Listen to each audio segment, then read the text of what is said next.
the National Counterterrorism Center's border security has actually helped President Trump quite a bit in nabbing a bunch of these gang members, from what I can see. Leads on approximately, 750 individuals in the U.S. who have ties to some of these gangs, like Trenda Aragua, MS-13, and also the Sinaloa cartel. Can we spend some time, let's first speak about that, and then let's spend some time on the cartels, which I saw you recently listed as your #1 security concern, above Iran, above China, above Russia, the cartels. So let's do it in that order. Sure. The wins at the border and how you guys are helping. So as we started the conversation, we talked about why this organization exists.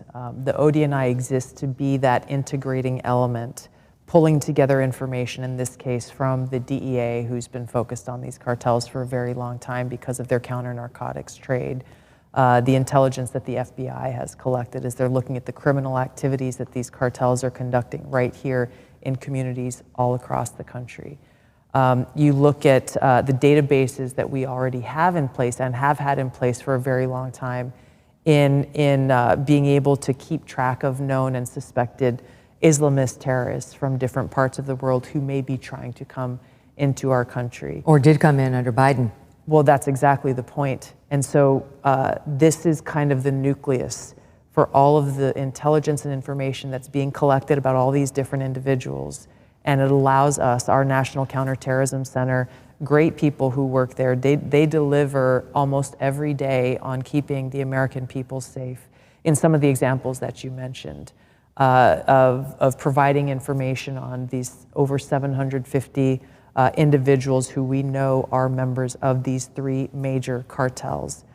Just yesterday, identifying almost 600 people who are known or suspected terrorists, who illegally came into our country, who applied for asylum under Joe Biden's administration, and who were then released out into our country. And so being able to get their names and work with the FBI, work with the Department of Homeland Security, for the cartels working with the DEA, so that we can find them and either prosecute them or immediately deport them and get them out of our country, and to stop them from entering into our country in the first place, either by legal or illegal means. And before we get to the cartels, what's your level of confidence? And you can't speak for DHS, but within the intel community, the ones that you guys are identifying, what's your level of confidence that they actually are gang members or cartel members? Because some in the public have been led to believe it's very willy-nilly, you're picking up random hairdressers and deporting them. How high is the bar before you communicate to the Tom Homans of the world, it's this one and that one and the other one?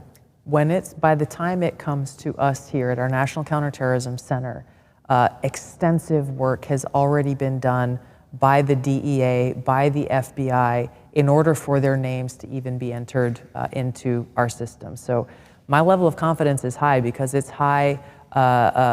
It's high because of the work that I know that these DEA agents are doing, that these FBI agents are doing. My office, as the Director of National Intelligence, we have 12 regional representatives all across the country, and I've been spending time getting out to them and having conversations not only with them, and it's usually the FBI special agent in charge of that FBI office, but we have people from every element of the intelligence community, every element of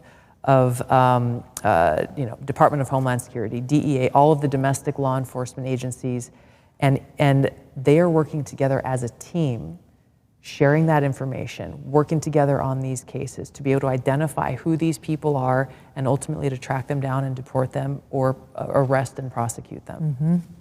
On the subject of the cartels. Yes. Fentanyl remains the #1 killer of Americans. I think it's 18 to 44 now. I mean, it's not just the super young. It's like, those are the main years of your life. That's when you're totally thriving, you're making a family. #1 killer.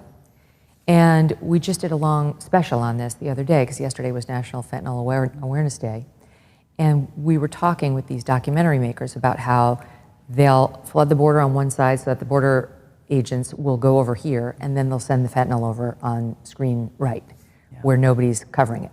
Because that's their main goal, is to get the fentanyl into a country that's desperate for it, where we're 4.5% of the world, and we're 40% of the fentanyl consumers. So it's crazy. Sounds good, taking on the cartels, evil, very dangerous. Also sounds like a nightmare of a never-ending war that could turn into some sort of homegrown terrorism problem here in the United States. So how do you calculate the risks here?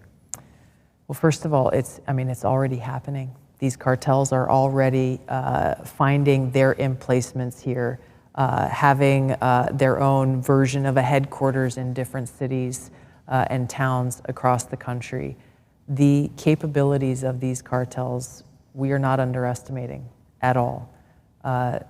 It is quite an eye-opening thing when we look at how their operations are running and their capabilities. And I won't go into detail here, but it really speaks to why President Trump recognized this as this greatest domestic threat, which goes back to the annual threat assessment, and where I detailed this and why, and also how the Department of Defense is now working with Department of Homeland Security really to secure our border, and will play an integral role in going after and defeating these cartels, working very closely with Mexico and their government and their officials. Can you just speak to, it's not just coming from the southern border, right? Now they're going around, they're using the northern border. That's right. They're shipping things in from the West Coast, the East Coast. I mean, we like to think of ourselves as isolated, but we're really not that isolated from these cartels.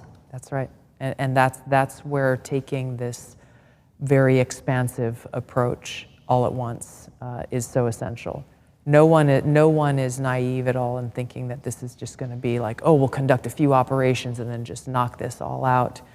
But also thinking through very carefully kind of the lessons learned from, the last war on drugs that ultimately ended up just being a prolonged war that we never really saw much progress on. Tariff wars, stubborn inflation, no wonder gold has been routinely hitting all-time highs. And volatile markets like the one we have now don't sit on the sidelines with your head in the sand.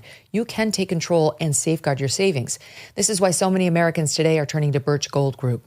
They have helped tens of thousands convert an existing IRA or 401k into an IRA in physical gold.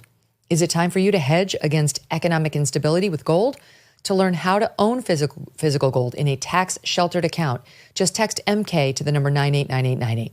Birch Gold will send you a free, no-obligation info kit. Again, text MK to the number 989898.